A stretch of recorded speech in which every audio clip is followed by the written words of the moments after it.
What if we told you that doing nothing with your money is costing you more than a bad investment ever could? Most people think the biggest money mistake is overspending, but really it's wasting time. And when every day you wait, you cannot get that money back. So tonight we're going to be breaking down how an inaction, so the lack of action, is actually keeping you stuck, and how you can start, or how you can change that starting today. Yes. This last week, we spoke to a number of different people who are high earning professionals and had money saved in their accounts and wasn't really sure what to do with their money. And when we meet people like this, we often find that there is a lot of emotional resistance and hesitancy. Most are looking for like a guaranteed safe, something guaranteed with safe returns, but kind of are missing the bigger picture when it comes to building wealth, and are letting their emotions lead the way more than practical knowledge and tactics. So, for example, a couple things that we heard this week is I feel safe looking at the amount in my bank account. I feel no pain because I have/make enough money to pay my bills, go on vacation, live my best life now. Or I feel scared about the uncertainty in the stock market, so I'd rather keep my money in my bank account. This, what are your thoughts on this, Gabe? Yeah, I mean, it is a real thing. And I think a lot of times people can be nervous to move forward when they don't feel like they have all of the information to make the best informed decision. And I don't know who said this, but I was recently talking to my younger sister, and she said that, I don't know where the study came from, but it says that losing hurts twice as much as winning. You feel Mhm. the pain of loss twice as much as you Yeah. feel the joy of winning. And so some people might feel like, hey, if I have $5,000 and I put it at risk, if I were to lose it, that would feel twice as bad Yeah. as if that $5,000 made 2,000 and it went up to 7,000. Yeah. I mean, when you say that, I'm thinking about just my experience, even as an athlete, and having a lot of wins under my belt. But I can tell you, I remember the losses a lot more and the misses on goal than the ones that I've scored. Of course, you choose what you ruminate on, but the loss can feel a little bit more gut wrenching. And so, but one of the biggest gaps that we feel like is happening when we hear this is there is a lack of knowledge. So uncertainty means you don't know something, or you don't know how something's going to turn out. And in a lot of ways, that lack of uncertainty brings up some level of emotional response, whether that's, feeling out of control, fear, it could be a whole number of things. And actually that emotion begins to lead your decision making over practical, tactical steps towards a financial future that's actually safe, comfortable, and secure, which is ultimately, I feel like, what people are looking for. But we're so set in the here and now that we kind of are forgetting what it looks like to plan for the future as well. So that's something that we want to talk about today, is that there is actually a cost to inaction. And so the first question I want to hit you with, Gabe, is what's the real cost of sitting in cash? Well, inflation is the big one. And so when you understand how our monetary system works, every year, more money is created and put into the system. And so when anything more is created of anything, it creates inflation, and which means that what's in the system loses some of its buying power. And so as more money is created, let's say that you have $100,000 in your bank account. It has been reported that this year the U.S. dollar has lost 10% of its buying power. So if you have $100,000 in your bank account and you lose 10% of your buying power, that now means that your $100,000 can buy $90,000 worth of goods. And we've seen this happen over the years. I mean, I'm in my 40s, but I can think back to when I was 20 years ago, gas was $2 a gallon. And I remember thinking that was expensive. And I mean, $2 a gallon in California, where I grew up at. Right. Now it's like $6 a gallon or $5 a gallon. So it's like more than doubled. And so, that $2, that same $40 I would spend to fill up a tank would only get half a tank now.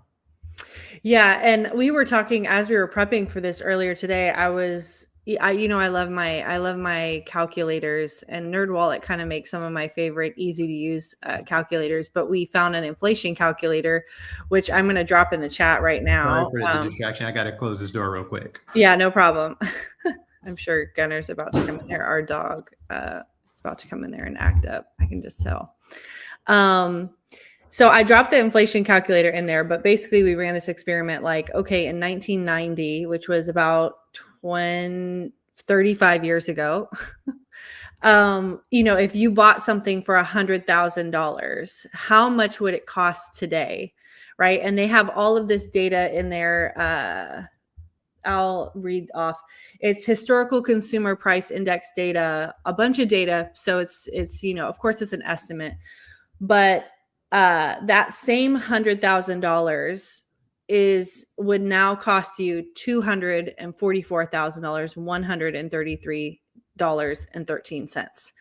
So almost double what 100,000 would buy you back in the 90s. So that just shows you how if you kept $100,000 in your bank account for the last 35 years, you would have basically lost $144,000 because it wasn't invested and you weren't in, any sort of capacity where it was growing. Correct me if I'm saying that wrong, Gabe, or if there's a way to say it more clear. So it's almost double is what, and I was thinking, and I just for kicks and giggles, I was just thinking like, as a kid in the 90s, 1990, I'm born in the early 80s, but I was thinking, back then, a Ferrari Testarossa, according to Google, a 1990 Ferrari Testarossa would have been $150,000.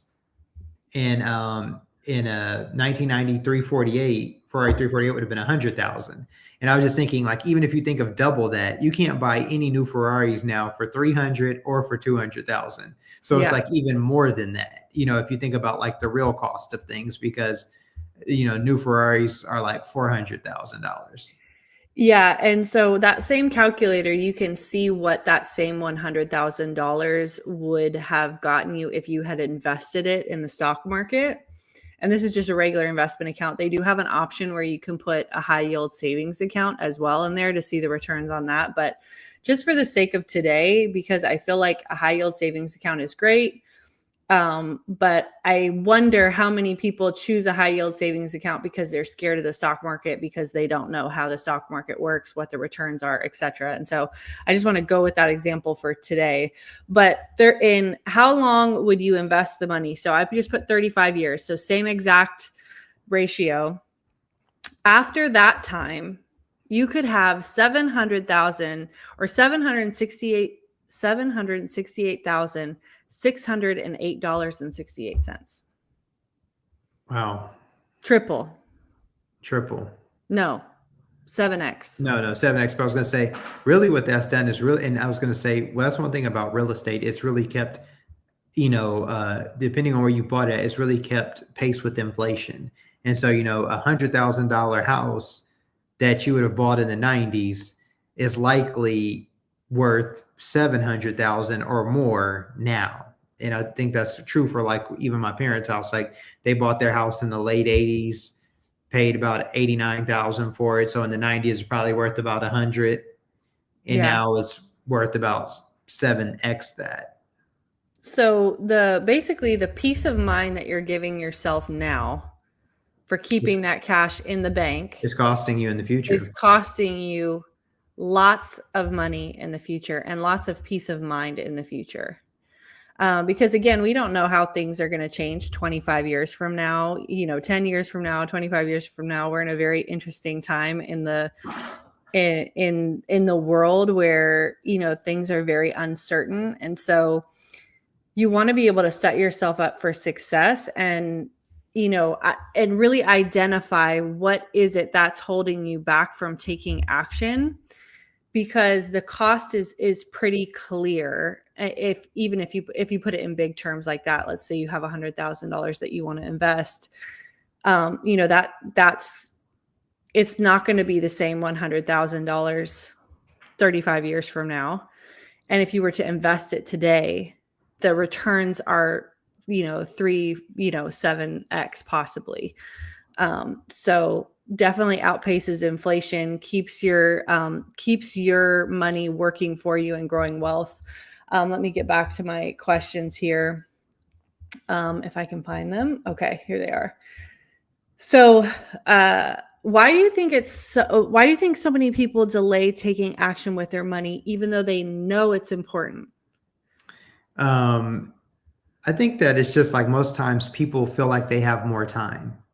Hmm. And so when you're talking to someone who is young, they might say, "Oh, retirement seems like a long time away," or you don't really think about some of the things that may come down the line that may happen in life where you're like, "Man, I really need my money working for me." I'm just going to speak for myself. When I was in my 20s, thinking about retirement, I mean, I wanted to save for retirement, but I didn't start in my 20s. I didn't have a job that had a 401k, and really I could have done an IRA, but it wasn't a big enough priority for me to do it. And then, then as I got older and I started understanding about lost time and inaction, I was like, man, that was a big mistake. I've been working with a couple younger people with here lately from our church. One's 18 and one's 20. Both of them have opened up brokerage accounts and have started investing. And the thing is that they can invest less and they can invest less money and invest for a shorter amount of time, and still in their accounts will still outperform mine, being 20 years older than them. If I were just starting, which I'm not, but if I were just starting right Yeah. now, being 20 years older, they can invest less than I could, less money, and invest for less time, and they would see more growth than I would because they have time on their side. And what I mean by time on their side is they have more time to compound. I was reading the book that's on the other side of my shoulder, right over here, next to Think and Grow Rich, which is the psychology of money. And it was once talking about Warren Buffett, and they said that he may not actually be the best investor ever. They listed a couple other investors that had higher returns than he did, or than he does. But they said, but one thing about him is that he's been in the stock market the longest. And so if he's been, I think according to him, he's been investing since he was 14. He's currently 95. So that means he's been in the stock market for 8 decades. Most people aren't in the stock market for 8 decades. If you start investing like the normal person, I mean, as for an early normal person would be in their 20s, and you stop putting money in the market around your 60s, around retirement, you've had 4 decades worth, right? So 20s, 30s, 40s, 50s, and then you're in your 60s when you retire. Maybe if you're still investing in your 60s, you have 5 decades. But so he's doing it from 14 all the way through 95, and he's still an active investor. So he just had more time compounding in the market than anyone else. Yeah. And so that's the power of having time on your side. But there was somebody who was also running some investment returns. They're like, what if Warren Buffett had retired at 65 and hadn't kept doing his investing? They're like, he wouldn't have gotten to the richest person, on that list of one of the richest people in the world. They're like, majority of his income has actually been made after age 65. Yeah. And so he's a billionaire, but he wasn't richest person in the world level billionaire. Yeah, and it's compounding even more in the later years of his life, which is crazy to think about when you really look at it. Right. And so it's just, I've also heard a couple people, I've heard several people say this lately, and I don't know who to give credit to it, but it doesn't really matter who gets the credit. The point is, the saying is that the faster you get to where you want to go, the longer you get to enjoy it. Yeah. So it's like, if you could think of, a certain amount of money that you want to have, or having passive income, or, becoming a millionaire, or whatever it is you're trying to do, the faster you can get there, the longer you get to enjoy it. Yeah. And so, yeah, like let's get there as quickly as possible. Another thing that's coming up, and we alluded to this at the beginning, but why do we think so many people delay taking action? I think especially for people who are making really good money.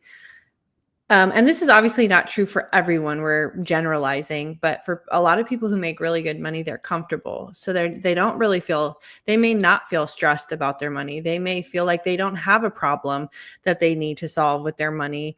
They can pay their bills, they can go on vacation, they can go out to eat when they want to, they can support themselves, they can live a life that they're, excited about. And because they don't have any immediate problem that they're trying to solve for when it comes to money, they just don't take action because there's nothing driving the change unless there's something internally that's driving them to make that change. And I feel like I've heard that more lately than I've ever heard it. And I thought that was a really interesting point, but it's like because they didn't have any pain at all related to their money, they'll just sit there. And we share this experience, or we share this story a lot around Mike Tyson about how he was making 300 million back in the 80s, I think, right? Yeah, net worth of 300 million at the early And 90s. he Yeah. just felt like the money was never going to end. And then he ended up filing for bankruptcy because he was how much in debt? Like 10 It was like, million yeah, I think it was like or 20 25 million. million. Yeah, something like that. Yeah, like went into $20 million of debt because he just had no concept for growing, investing, saving, living below your means. He just thought it was never going to end. And so sometimes that comfort can really be your enemy when it comes to investing, saving, and growing wealth over the long term. And so if that resonates with you, highly encourage you to find something to motivate you to Yeah, take action. and the other thing is that, like, you just never know what type of situations life is going to bring. And Yeah. it's always better to, like when you can have money making money for you, when you get caught off guard, it doesn't feel, it doesn't feel as bad, like say if you were to get laid off or, from your job, or, if you have your own business and you can lose your biggest client. That happens all the time. Or you could have an emergency come up in your family. A loved one could get sick. You could get sick, anything. And so having, making sure that you're putting your money to work and it's growing is a beautiful thing, because you never know when you want to call on it. And one thing about having your money work is that it can work harder and longer than you ever can. And so, Yeah. you only can work so many hours in a day. Your money can work 24/7. We've shared this on the thing. If you're invested in internationally, you're on your time zone, but your money's going to work when those companies in other countries wake up. When you go to sleep or when you wake up in the morning, it doesn't matter how much you sleep in. When your money's at work, especially if it's invested in the stock market or if it's in real estate, that money is still going to work no matter what it is you're doing. And so, when we define rich is being paid a lot for the work that you do. Wealth is being paid a lot for the work your money does. They're two different things. Yeah. Wealthy people, their money is working for them. Rich people make a lot of money. Yeah. I think that's a great distinction because sometimes we, especially now on social media, some of these terms and language that we use get so watered down. And so it's so important to really define what you're trying to achieve 5 years from now, 10 years from now. Write it down, even if you're comfortable right now, Right. because things can change. Things may not look the same way that your bank account may not look the same way it looks today. And to know that you're invested and your money is growing regardless of what effort you put in. I can say from personal experience, having our money invested while we've gone through different transitions, even in the last couple of years, like helping take care of a family member and not being 100% reliant on the work and the output that we put out in order to sustain ourselves, has been one of the biggest things that has brought me peace of mind over this last few years, but also has given me even more insight to how can we continue to build up our assets in a way where no matter what life throws at us, we feel the peace to be able to step back from whatever it is we're doing and let our money sustain our lifestyle, right? Absolutely. Yeah, that's why, somebody, they win the lottery and what they say, oh my gosh, I'm rich. I just want to say this once again. Rich is an income. Wealth is assets. That's why they call it generational wealth, because you can't pass your income down to the next generation. You pass assets down. Yeah. Generational wealth. Yeah, Passing absolutely. assets. You can't pass income. Yeah, that's a great point. Yeah. So, do you think it's really about knowledge, or is it more emotional for people? I think it's both. Because the thing is, like, you can learn something and then you can say, you can think, okay, do I know it or do I really know it? Because it's one thing to learn something in the lab. It's another thing to learn it, and have it actually be able to apply it in real world terms. So it's like you can read any book on investing in the stock market and it's like, okay, I get it. I do this, I do that. You can take a course like how you took one last weekend, but then it's different when you wake up and you actually your money's in there in the market or Yeah, in that position and you see it go up and down and you're sitting there and it's like, oh, I just put that in and now I'm down $2. Oh, now I'm right. down $5. Oh, I'm up $50. Oh, Yeah, I'm down 100. And so, it can feel that it's an emotion. It can be an emotional roller coaster. And that's where, to get beyond your emotion, you really have to have an investing game plan. And so, it's just some time. I'll just touch on a couple things that could be one, making sure that you're investing money that you don't need right this moment. So you don't want to invest any money that you need to pay this month's bills. So if you are right, like, oh, you don't want to take, oh, like maybe I could put this money in the stock market and, and I can double it. And then I'll take what I've doubled and I'll pay my rent with that, or I'll pay my mortgage and my car payment. That's what you don't want to do, because what's likely going to happen is going to go the opposite direction. That's just how Murphy's Law works. And so you want to make sure that you're putting money to work that you don't need right now. And so it doesn't have to be interrupted. Just like when you go to work, you can't really be interrupted either because you're there working, right? And right, so you need your money not to be interrupted while it's working. And so, that's one thing, is that, you want to make sure you're using money that you don't need in the current moment. And you're likely not going to need, preferably for a 3 to 5 year period if it's tied up in the stock market. Another thing would be is that you stick to your plan. So you know what your risk tolerance is. You know what the split is that you and when I say risk tolerance, that means how much stocks, how much bonds, how much crypto do I want to have in my account? What is the percentage of each in my portfolio? And then inside of that, do I want to be invested inside of funds or individual equities? I mean, do I want to be invested in stock funds, like one fund that has 1,000 different companies, or do I want to be invested in individual companies, like I want to own Apple, or I want to own Costco or Home Depot? Now, when you own individual companies, it can be a lot riskier because, that company can make one mistake and they can lose 20, 30, $40 in value on one share. And then but they could also go up, whereas funds have a smoother ride. So you want to come up with your investment strategy, be clear on what you do and stick to it. Because right. once you have your strategy, then you're like, hey, you can rest. That's where your comfort comes in. You can rest in that, knowing, okay, I have money at work. It's not more money. It's not the money that I need right now. I know that I'm comfortable investing in funds, that if the market goes down, the fund will go down some, but as the market grows, the fund will come up some. Yeah, I know what I have, my risk assessment. I know exactly how much stocks I can handle in my risk. I know exactly how much bonds I'd like to have. And if I'm interested in crypto, I know exactly the percentage of that, which makes up my whole pie of investing. And so yeah, then I feel like when you know all of those things, you can be relaxed because you're like, hey, I just need to sit there and let it do what it does. I need to let it cook. yeah. You just need to let the smoker go. And so you have to think about it like that turkey that, I know Thanksgiving's coming up here in a little bit, but every 5 minutes, you don't want to keep running in the oven or running in the smoker when you're making some food, for Thanksgiving. You have to let it do what it does. And that's the same thing with investing. When you have it in there, you got to let it do what it does and just trust the process.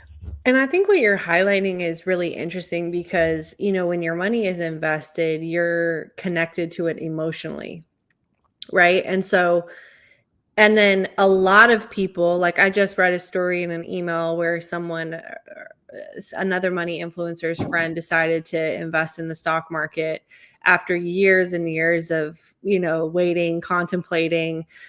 And she put her money in there. I think it was like $8,000. And then the stock market went down. She panicked. And then she sold all of her positions and locked in her losses.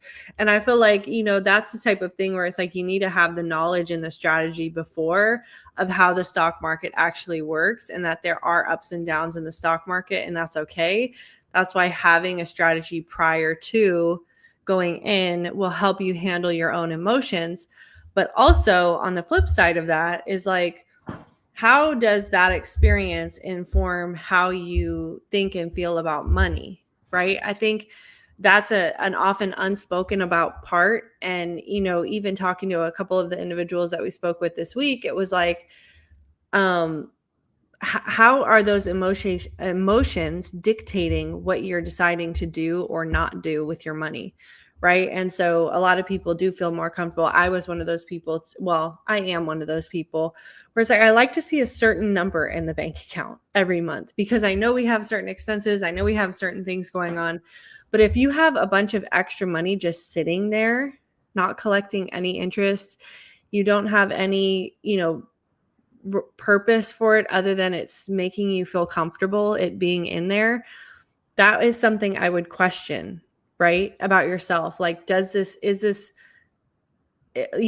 security is such a big thing for me, how do I want this to look 10 years from now, right? How do I want this to connect? And so I do feel like there is a level of emotion, and we've said this before, 90% of our decision making is emotional. So if you're looking at an outcome of something, you may want to draw back and see what emotion is driving that decision if you're unaware of it, right? Yeah. What emotions do you often see tied to inaction? I think probably the biggest one when it comes to money is fear. And fear comes from not knowing, right? Fear comes from uncertainty. So I think we hear that all the time when it comes to investing in the stock market, particularly because no one ever taught us how to read the stock market, what the stock market was about, what it did, what its outcomes were.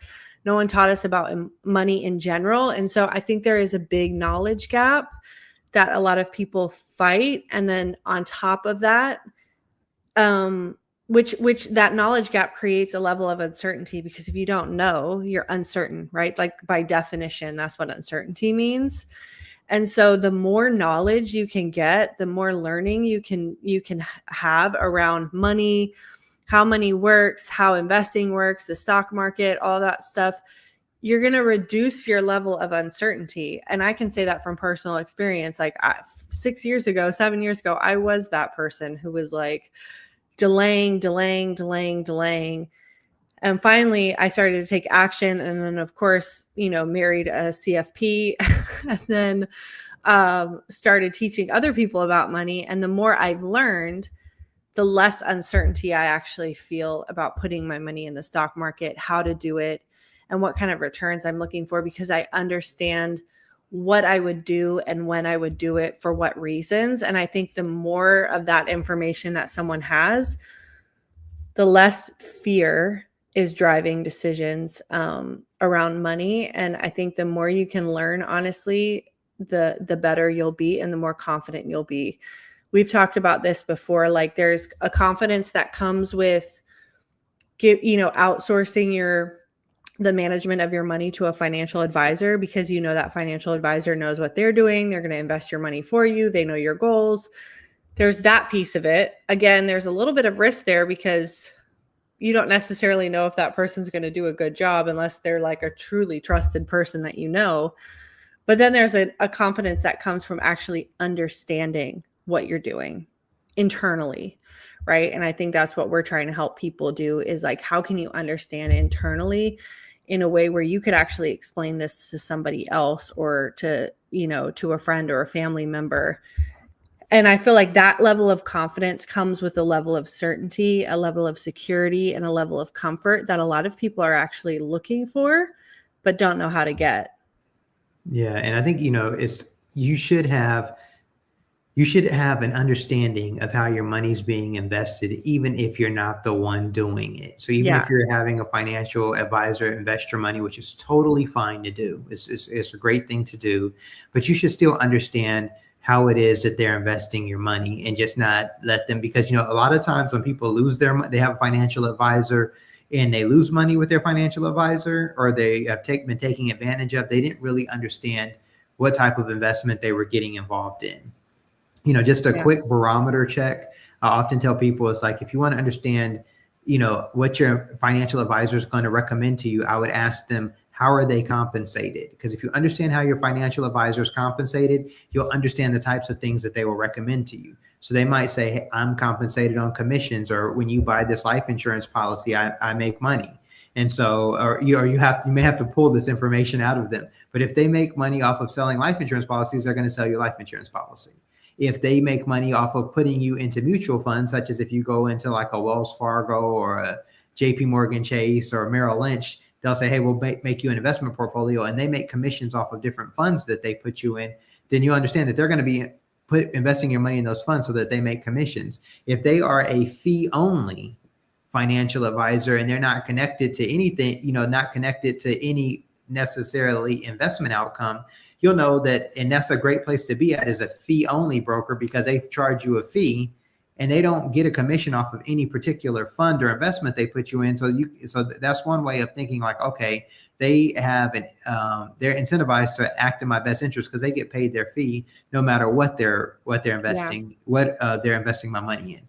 At Steadyworth, we do education only. We do not sell any products. We do not build any financial plans, and we don't sell any financial products. So we are compensated off of our educational courses and coaching. So somebody pays us money to be coached, and we coach them and help them set up, individual brokerage accounts if that's what they want to do. And we'll explain to them, these are the things that go in those accounts. So whether we're working with somebody who has $500 or $5 million, and we work with both. And so we have clients that have in the millions and the clients that have a lower amount, but the rate is the same. And so you want to find somebody who's working with you who has a neutral rate, is not connected to the amount of money that you have. Right. Yeah. And I mean, I think that's a great point. I'm always really fascinated by that, because there are so many people, especially now in the social media age, that are calling themselves money experts. And the level of depth, I will say, that a CFP particularly, and I'm not just saying this because Gabe is a CFP, has to go through in order to learn all the different facets of the money system is such a high caliber that I question how many money experts are actually out there. Like, I can help you set up a budget, no problem. That's like basics 101, right? Like, get a good template that works for you.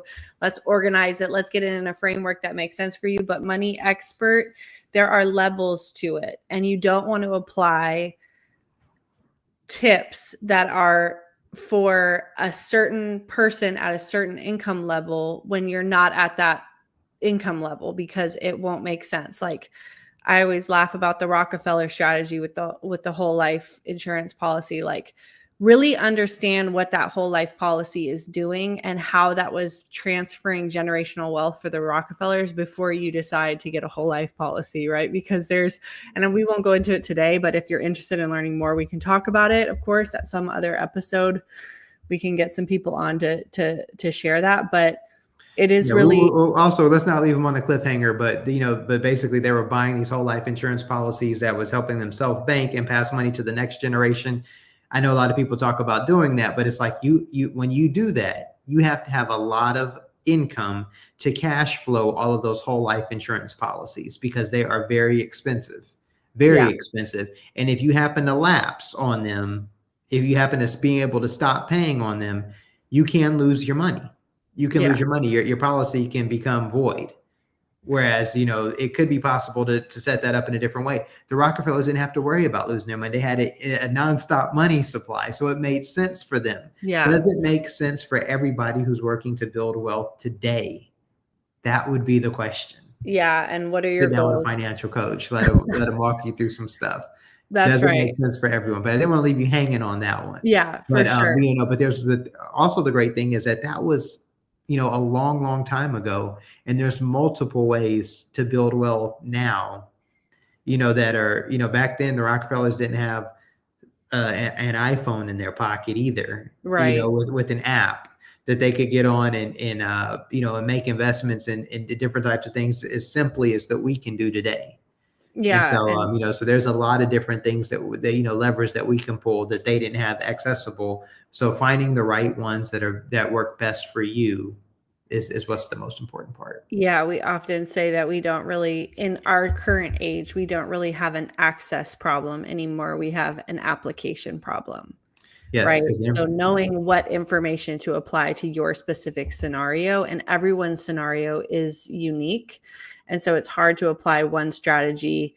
I mean, of course, there are general strategies that work, but it is hard to apply someone else's strategy to your situation, your set of goals, your values, your vision for the future, what you're looking to create in your life. All of that is very unique to you, and you want to make sure that you have a money plan or a financial plan that supports that and helps you kind of drive towards those goals. So we mentioned earlier in the episode that people are generally looking for guarantees, right?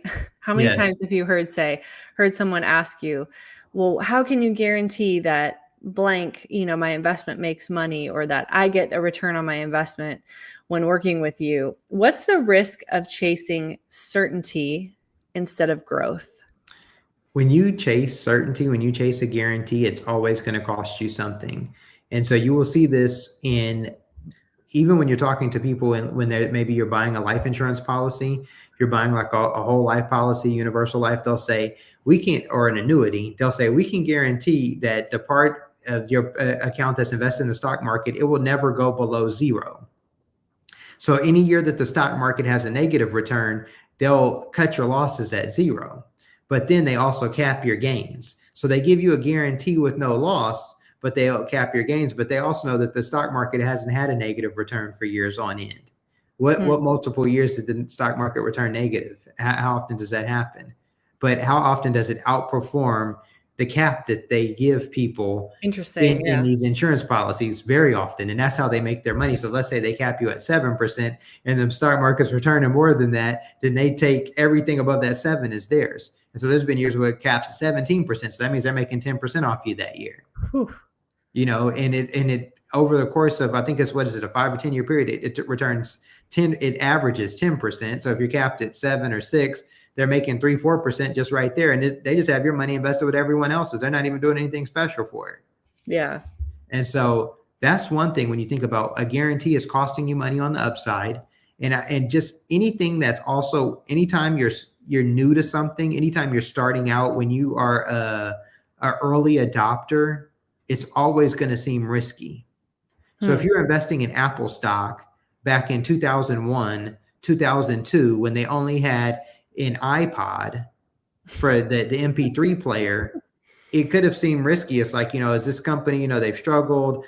Steve Jobs left, he came back. Is this for real? Are they going to do anything? We didn't know in 2001, 2002 that the iPhone and the iPad and the iMac and the iWatch and the Vision Pro goggles and all this other stuff was coming. So it could have seemed a bit risky back then.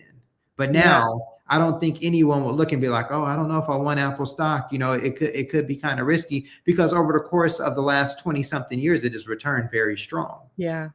In 2009, people were like, Bitcoin came out, I was like, what is this? And it was very volatile. It still is very volatile, but it's also outperformed every asset class, real estate, gold, stocks, over the last 15 years, 16 years since it was out in 2009. And so anytime you're early adopter to something, it's going to feel risky. But, so that's when it's important to figure out what is your financial, how much can you have invested? Does it make sense inside of your portfolio, and how much you would like to get? Because now having Apple stock is, what was the word you said? It is in the question. It was what was the risk word? Risk of chasing certainty. So now if you have Apple stock, you have certainty that for the most part it's stable. It's going to be fine. If you have Facebook stock, you have certainty. But what you don't have a lot of times is a lot of upside, because once you have the certainty, the upside a lot of time is gone because it's already saturated the market. Amazon, they didn't know if Amazon was going to make it or not in 2001, 2002. It was like, oh, what's this place that sells books? You didn't know that they were going to be selling movies and buy Whole Foods and everything else. So, you have certainty now if you buy Amazon. You just don't have a lot of upside. So certainty always costs you something. Yeah. And a lot of times it can be the upside potential. That you're waiting for. Same thing with the life insurance. Like I said, it costs you something. You can know, hey, it's not going to go below this, but it won't go above this, but it can also cost you upside potential. So certainty, you're always going to pay for it. Yeah, and I can see how, someone at this point listening possibly could feel a little bit overwhelmed, especially if they've never invested before, or like, dang, I missed out on all this stuff. So I might as well do nothing anyway, right? Like, I could see people saying that, like, well, I missed the big returns, so I need to go find my next big, white whale or whatever it's called. What would you say to someone who's maybe feeling that or thinking that?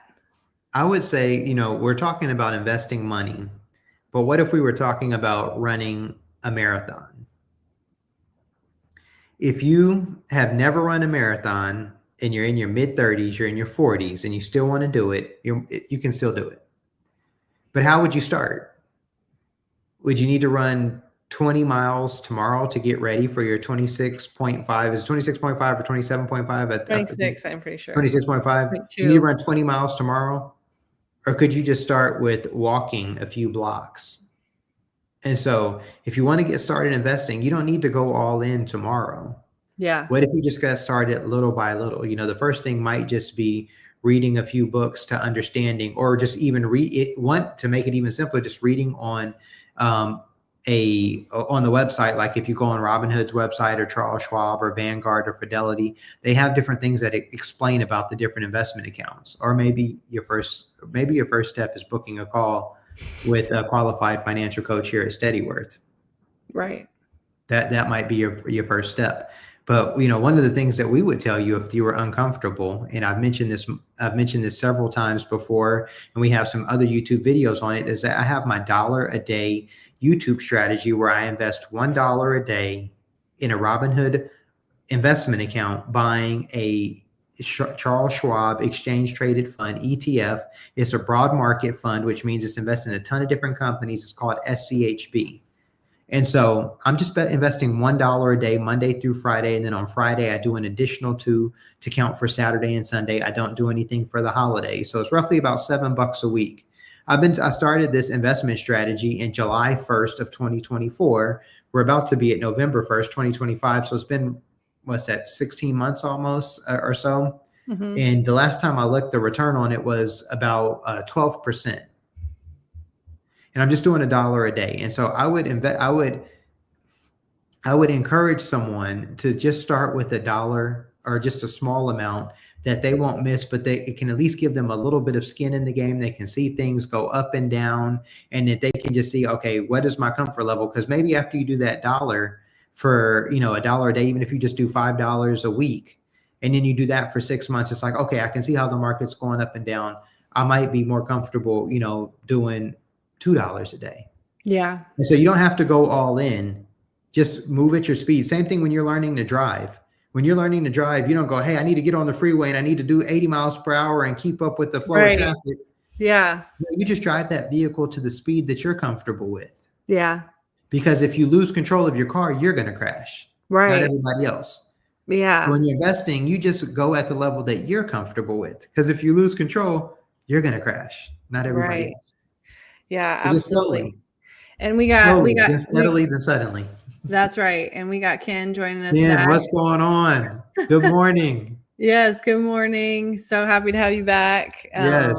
Hey, I know Ken, what we always say at Steadyworth is like, first time you're a guest, second time you're a friend, third time you're family. And so you've come enough to be family. So it's like, hey, you know how it is with family. It's like sometimes they got to go do what they got to do and they come back, but show up. We got you on the Christmas list. Yeah. And so, I mean, I think what you're saying is breaking it down into small, the biggest thing that you're saying that I'm getting is breaking it down into small, manageable bites. Right. And yes. And not overwhelming yourself with like the big things or the big concepts. Like, what is something really simple? Like, are you budgeting? Right? Like, are you saving money every month? Are you spending less than you earn? Are you clear on what financial goals you have?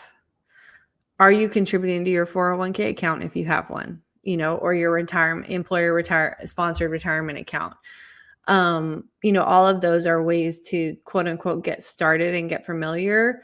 YouTube is obviously a world of information. There's people like us, and there's plenty of other people out there making content around finances to help you understand. So, find the people that you feel most connected with, read a book, whatever feels manageable to you and something that you can follow through on. Highly recommend starting there when it comes to growing in your knowledge and your confidence around money. That is the biggest thing. So, well, I know we've got a little bit of time left, but I want to touch on this question. How can someone start to retrain their brain to feel safe taking smart risks? I think it's kind of just what we are talking about is you have to start little by little. And so, maybe the first thing you do is you do get a high yield savings account and you figure out which one is the best one for you. And then you may say, okay, I want to take a little bit more risk. And you may say, okay, I like to get into a brokerage account, which is an investment account, and I want to invest in the stock market, and I like to maybe get into a fund that's invested in what they call the S&P 500, Yeah. or maybe get a little international investment, which is some international companies. But the thing is, just start little by little. Just like anything, when you're retraining, just little by little. You don't have to overwhelm yourself. But the thing is that when you do nothing, you learn nothing. Yeah. And when you do nothing, things actually go in reverse. It made me think about, some people think, well, I'll just do nothing. I'll just sit here. But it's like we've already said, if you have money sitting in the bank account and it's not in your bank account and it's just sitting there for years, it's losing value. And anything that you have that's not being used is losing value generally. I was thinking about an uncle who lived in LA and he moved to Dallas. And when the car carrier came, he was getting his car shipped out there, but he hadn't sold the house in LA yet. And so he had a car that he used to drive as an SUV, but it was too big to go on the car carrier. So he had another car that was like a little sports car that he didn't drive often, but it could fit on the car carrier well. So he said, you know what? Just take the smaller car and ship it on out to Dallas, and I'll get this other car at a different time when they have a different truck. And so he says, I get out to Dallas, I'm off on a work trip. So I get home, I get out to Dallas, I go pick up my car. And one of the first times I'm driving it, he goes, I drive a couple blocks and then all of a sudden I have a blowout on my tire. And so I changed the tire. And now keep in mind, this car was barely had any miles on it, was practically brand new the way it looked. It just wasn't new in years. And so then he says, I changed the tire. I drive another couple blocks. Another tire blows out. I have to get a tow truck, send it to the shop. And I say, hey, what's going on? I barely have 8,000 miles on this car. What's the issue with these tires? They said, yes, but the tires are old. They're older than 8 years old. And then he says, and so now as tires get old, the compound in the tires break down. So even though they look good, they're not worth anything. He goes, so really all of these tires need to be replaced if you don't want to keep having blowouts, because the compound in the tires is now broken down and you're going to continue to have blowouts on these tires. So by not using the tires, it did not preserve them. They still just blew up. They still they disintegrated after a while and lost where they would not be good to drive on. Same thing with money. When you don't use money after a while, it just kind of disintegrates after a while. You'll still have it. You just don't have it to its full potential. So just like how those tires wouldn't allow him to drive his car from point A to point B without having a blowout, if you have a lot of money right now sitting in a bank account and it's still that same exact money still sitting there in 2050, which is 25 years from now, it just won't buy you as much stuff. Just like if you think about how much $100,000 would have bought you in the year 2000 in comparison to how much it'll buy you now in 2025, it's a drastic difference. Yeah. And so the element of kind of like retraining your brain around this is like, the connection I'm making on these two stories is like, you need to use your brain in that capacity. Right. Absolutely. And so like the way that neuroscience works is if you think a certain way for a long enough period of time, you create a neural pathway, which makes it easier for you to go down that pathway every single time. Right. So like if, you're scared to invest, and you've been thinking that thought for a long time, that your brain is automatically going to go through that loop, so to speak.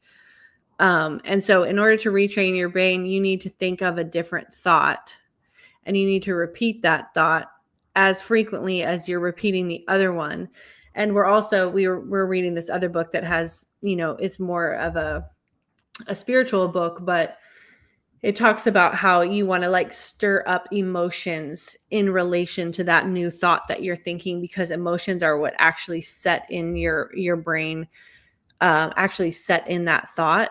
And so it's like, what kind of emotion do you want to feel alongside of that thought? And that has to be on repeat for several weeks, not just days, like weeks, right? Because you're retraining your brain, and your brain can actually close off old pathways and create new ones. That's what's so great about the human species, is that we're able to change and we're able to adjust. And so I think, just from a simple point is like, what is that new thought that you want to think around investing? And how can you stir up emotions that support that idea, but also build up your education, build up your learning, build up kind of your confidence in that way. So that's just kind of a connector. And and also as you get started and the longer you have in the market, eventually depending on how your account is set up, it will likely go up so high after certain amounts of years that even when the market is down, your account will still be up. And when you Yeah. experience that, it's a different level of enjoyment, because it's like, yeah, the market pulled back 20%, but my account's so far up from where I started, 10, 15 years ago, I'm still up, even though the account is down. Yeah. I'm pulling up a comment from Ken. Inflation is a killer. Hard to find a traditional investment that beats inflation. Absolutely. Yeah, and we were talking about this earlier in the episode. We had dropped an inflation calculator up in the chat, in the comment section, where we actually like kind of outlined what $100,000 was worth. If you had $100,000 back in the 90s, how inflation would impact that $100,000. And it was like something that cost you $100,000 back in the 90s, that same thing would cost you $244,000 now. And how the power of simply investing can actually outperform that. And so just something to keep in mind, and another reason to get your money invested and working for you. So we only have like a few minutes left. Can we answer any questions? Are there any questions out Are there? there any questions around, the cost of inaction, or anything that, any comments about some of the things that you felt like have delayed you maybe in the past to making money moves or investing your money? Yeah, I'm trying to think if we've got anything else here that would be good to cover.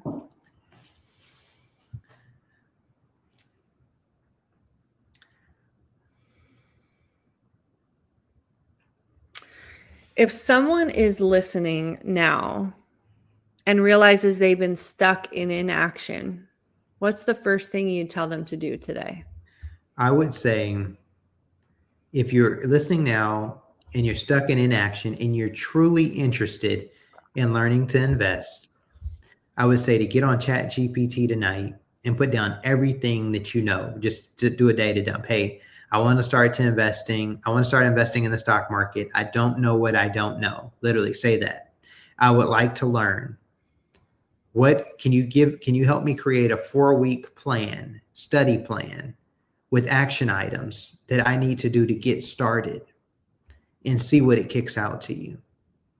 And if there's anything that you don't understand, you can ask ChatGPT to explain it. And then after you have your action plan, and maybe you've asked it to explain something, if you don't understand something, book a call with me and have me go over it with you. And I will give you a complimentary 15-minute call, guaranteed. I can explain anything it kicks out to you in 15 minutes or less. And you can go on about it and you can start. That would be the best thing I would say that you could do tonight. You can hop on there right now. ChatGPT is free, at least for the first couple questions. I know they keep changing their thing. You might have to get a paid one eventually. And so, Yeah, I think another thing that I would recommend as well is, I'm always coming at it from a more mindset perspective. I think a lot of people who've been stuck in inaction, there's some sort of internal resistance that's happening, right? Whether it's a thought, a belief, a feeling that's preventing someone from taking action or moving forward. And a lot of times just taking some time to reflect and actually ask yourself a few questions, like, what is this about? Where does this come from? Like, how can I rework this, I think goes a long way, because once you name the thought, the feeling, the belief, you have more agency over changing it. And one way, I mean, we have something called a wealth builder's blueprint, which if you're not on your phone watching this, or if you're on a computer, there's a QR code in the corner where you can scan it, and it'll take you to where you can download it. But it kind of outlines like how you can kind of create a personal vision, how you can create goals. It has some reflective questions around mindset, like a really guided exercise to help you reflect around mindset, and then it will help you kind of map out your financial plan. This is something that can be a really easy tool to help you break through, because a lot of people, we always say, well, I don't know that we always say this, but from my background as a change management consultant, it's really hard to move anyone without any sort of pain or discomfort from their current state. But it's also hard to get people to move when there's no vision or there's no clarity about where you want to go, right? And so you kind of need both in order to navigate or make progress in any area of your life. And I would encourage you to have that outlined as clearly as you can, with the expectation that you may change it as you continue to learn about yourself. But I think that self-awareness is really key to getting unstuck. It's like understanding yourself, understanding your perspectives and your point of views. The tactical stuff, if that's confusing for you still, like Gabe said, book a call and we'd be happy to, answer any questions or help you navigate any of that. Yes. And if you download this thing that Laura just said, this guide that we have, it will help you come up with that vision. And that's another thing, is that, after you come up with your vision, think about this, like, because it goes over where you want to be at, different things like that. And think about, how can I reverse engineer what it is that I'm trying to accomplish? Yeah. And so, if it's, because I can guarantee you whatever it is, at some point, it's not likely going to include you needing to work for money. Then there's a difference between needing and wanting. Two different things. When you're doing something like, hey, I can show up when I want to show up, how I want to show up, it's one thing. Needing to be someplace is a totally different thing. And so, if it includes you not wanting to need to do it, then we need to figure out another way to get your money working for you.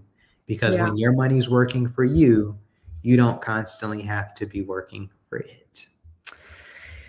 Is that your key takeaway for today's call, or do you have any other key, like, final closing thoughts that you want to share?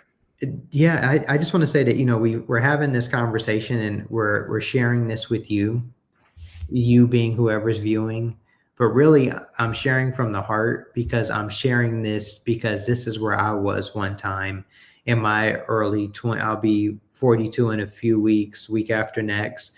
But in my early 20s, I wish 20 years ago, when I was partying in Vegas or doing whatever it is I was doing, I was putting $5 away in a brokerage account, doing something responsible, and not thinking that, I'm 21 and I'll do it a little bit later.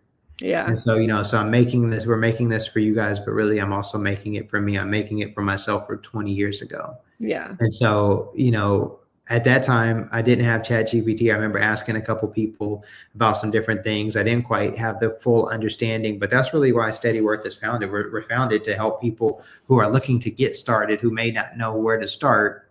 We're founded to help those people get started, or the people who just want to take control, be more hands-on with their finances. These are the people we help. But then they're like, without having another agenda, without having to sell you something that we believe is best for you. Right. We want to educate you on all the things, and then you choose what's best for you. And so that's my heart, is that you would, get educated, even if it's in a book. One of our favorites is The Psychology of Money. It's a great book. It's a great starter book. Yeah, great starter book to get started with. Helps you understand some about yourself, how money works, and that you would just, take action so that you can have all of the time. To tell you, I'm so jealous of the people who, the couple young men that I'm helping right now. One's 18, one's 20, and they've already started. They put like $5,000 to work, and they're 18 and 20. And so it's like, That money just off rip is going to grow while they're going to while they're in college, while they're doing whatever it is they're doing. They're like, yeah, we just put this money to work. We're not going to need this. That's what I would love to be seeing everybody put that money to work that you don't need. Let it grow, let it compound for you. Let that money work for you so you can really start creating generational wealth. Love it. Thank you guys for joining us. If you stayed this long, we appreciate you. You're a real one. And please don't forget to like, subscribe, and share. We go live every Sunday at 6 p.m. Eastern Time. Feel free to drop any comments that you have in the chat, any questions that you have, any topics that you'd like us to cover in the future. We hope you guys have a blessed night, and we will talk to you soon. Bye-bye.